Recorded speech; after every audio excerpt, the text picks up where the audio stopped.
Well, I'm Bruce Haines, and I'm the Global Chief Strategy Officer at Cheil Worldwide. So that means that I advise the company on our expansion plan as we move from being a Korean company to being a global company which happens to be headquartered in Seoul. So I'm very actively looking at talent. I'm looking at acquisition targets for our M&A program, and I'm advising our global team on how to bring best practice into the Korean business system. So what's your golden rule in business? Golden rule: be honest. be honest and be fast. I think those are the two things that I would say. That in the end, so much about business is about trust, and that people understand that you don't tell lies.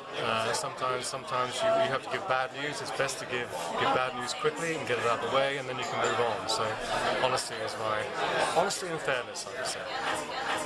Wonderful. So you could describe your job in 10 words. 10 words. I can't describe. I would say it is being a Western voice, in a Korean organization. What do you think the secret of a good pitch is? Good pitch.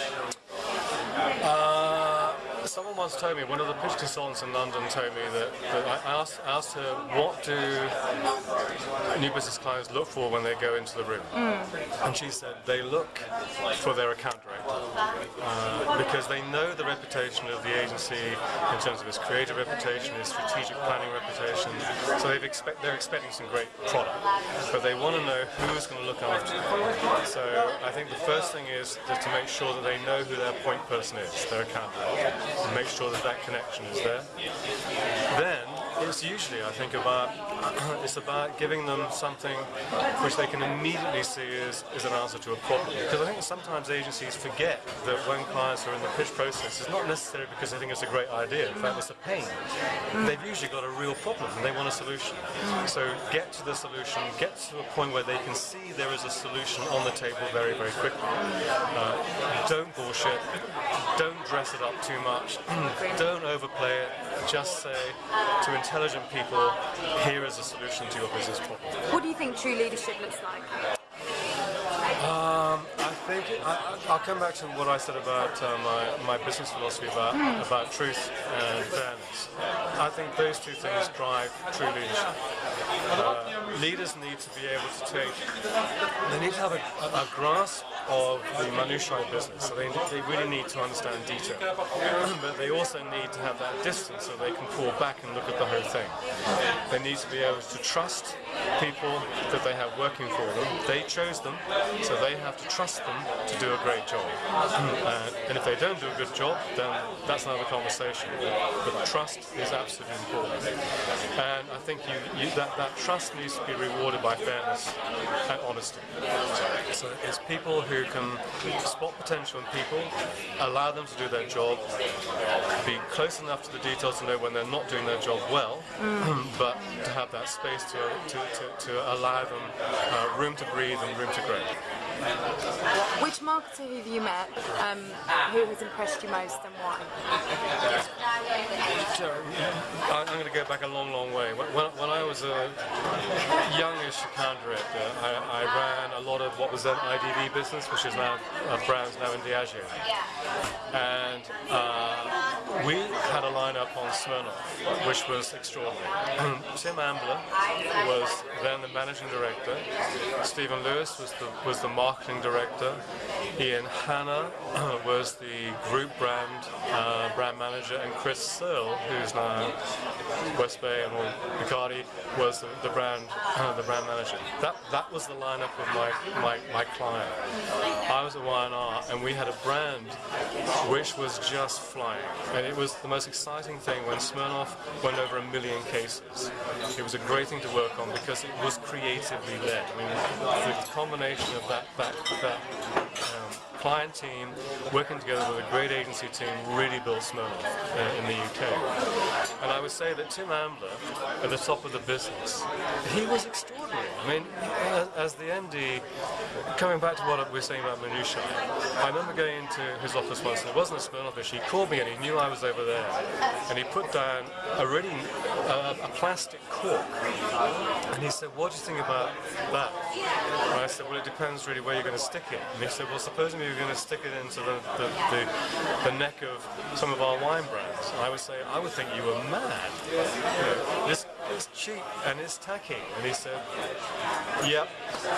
And he threw it into the bin, you know. And I just love this about Tim. I can always remember this because it was the MD, all the things he had to deal with, but he was concerned about the impression that this really tacky plastic cork was going to give on his brand. So I adored him, and I adored all the people at IDB. So it's going back a long way, and I've had lots of other lovely clients. But at a very formative stage of my own career, I think that had a big impact on me. What's the next big thing in business, advertising, like things going? When I moved to Korea, I've become absolutely obsessed with something which I really, to be honest, wasn't that obsessed with in the UK, which is the whole aspect of the use of digital technology in the retail space. I'm now obsessed with how we can create very, very exciting environments for people to meet the physical product brand. And I think agencies haven't concentrated enough on the retail offer and the retail environment and excitement and theatre of retail. And in Asia, we're using technology beautifully to bring that to life. So it's a new thing for me, but I think it's going to be a very important part of people's marketing planning going forward. If you could edit your past, what would you change? Well, the problem is I'm going to have to. If I answer that absolutely honestly, I'd have to be rude about some of the marketing society members, probably. No, of course not. I have been incredibly lucky, and the reason I would say that is that throughout my career, I've been lucky to work with fantastic creative people. And the thing that really drives my interest in this business, old as I am, it's still creativity. And the sad fact that I can't do it, but I love working with people who can. So there's very, very little that I would change because all the way through, I just happened, either by luck or design, I can't quite work out which, I chose to work at agencies which were always led by a great creative director. So would I change something? Yes, probably. I left Liga Seleni at one point. And I shouldn't have done. I left for the wrong reasons, and 2 years later I actually returned. Tim Delaney said at the time, would I come back? He said, I didn't know what you were doing at the time, but I know it's not being done now, so I miss it. So, which is as good a compliment you like to get from Tim Delaney. And I went back, and I probably shouldn't have left. And that 2 year period is the thing that I would probably edit out and say I'd have a continuum of my time at Liga Seleni. When I left Liga Seleni, it was the right thing when I left the second time, but that was after a lot of years later. But at the time, it was the wrong thing to do, and I did make a mistake. Do you invite to your dream dinner party? Right. Gosh. Who would I invite to my... These are really, really difficult questions. If we get on to Desert Island Disc, I'm going to be really, really blown. I would invite... This is going to sound terribly shallow, but only because I get to choose. Yeah. And my wife would know this anyway. I would invite Kristen Scott Thomas, only because I think she is just so incredibly beautiful. And I'm sure she's a great conversationalist as well as being beautiful. But I think at the table I would certainly have her. I would probably have David Cameron, because I'd love to tell him what I think he's doing wrong with the country. I would like the Queen, because I think I probably used to be a Republican who's now, maybe because I'm now old, becoming a bit of a monarchist, but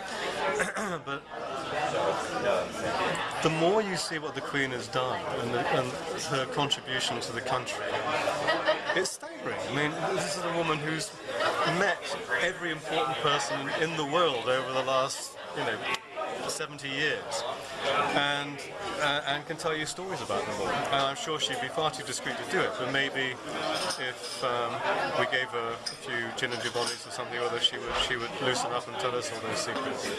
I think she would be amazing.